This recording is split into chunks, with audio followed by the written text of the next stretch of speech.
Hi friends, welcome to our channel. Today we are going to learn about there. There means होता है वहाँ.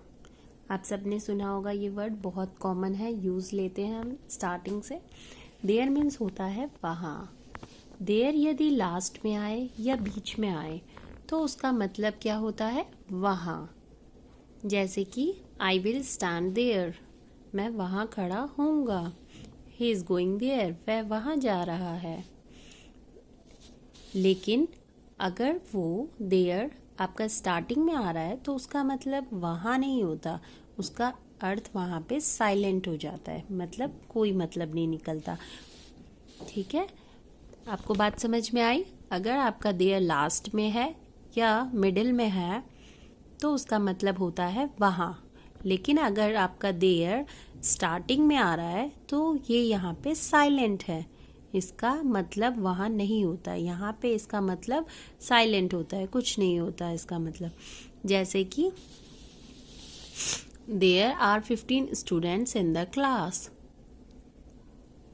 There are 15 students in the class. Class में, कक्षा में 15 छात्र हैं. यहाँ पे देयर जो है वो साइलेंट है, वहाँ तो आया ही नहीं कहीं हिंदी में, तो यहाँ पे देयर जो था आपका साइलेंट था. ऐसे साइलेंट जब हम यूज़ करते हैं, हम ऐसे कुछ सेंटेंस देखते हैं जिन सेंटेंस में प्रेपोजिशन होती है. जैसे कि पेड़ के पास एक बुजुर्ग महिला थी. प्रेपोजिशन क्या है हमारा? के पास. तो हमें क्या करना है, जहाँ पे हमारा प्रेपोजिशन है हमें वहाँ पार्टीशन कर देना है.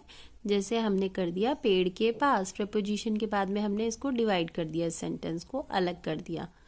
अब हमें जो इस पार्ट को हमने जो अलग किया है, प्रेपोजिशन वाले भाग को, और उसके पहले वाले जो भी पार्ट है उसको जो हमने अलग किया, इसको हम सबसे लास्ट में लिखेंगे. अब हमारा क्या बचता है? एक बुजुर्ग महिला थी. ये सेंटेंस जो है ये कुछ हमें खाली लग रहा है, तो हम ऐसे सेंटेंस के अंदर क्या यूज करते हैं? देयर. ठीक है, महिला थी तो ये तो हमारा पास्ट टेंस है ही, सिंपल. तो there was an old women. There was an old women. अभी आप इसकी हिंदी कर दीजिए, पेड़ के पास, नियर द ट्री. तो ऐसे ही प्रपोजिशन वाले जो सेंटेंस होते हैं उनमें हम प्रेपोजिशन से स्टार्टिंग कभी नहीं कर सकते हैं, इसलिए हम देयर का यूज़ करते हैं.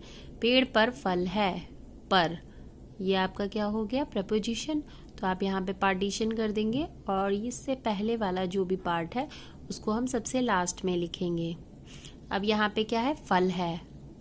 Fruits are. अब फ्रूट्स आर क्या? सेंटेंस इनकम्प्लीट लग रहा है, तो ऐसी जगह पे हम यूज़ करते हैं देयर का. There are fruits. अब ये जो प्रपोजिशन वाला पार्ट था ये सबसे लास्ट में लिखेंगे हम.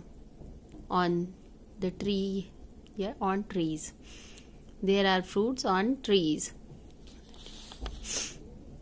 नदी में एक नाव है.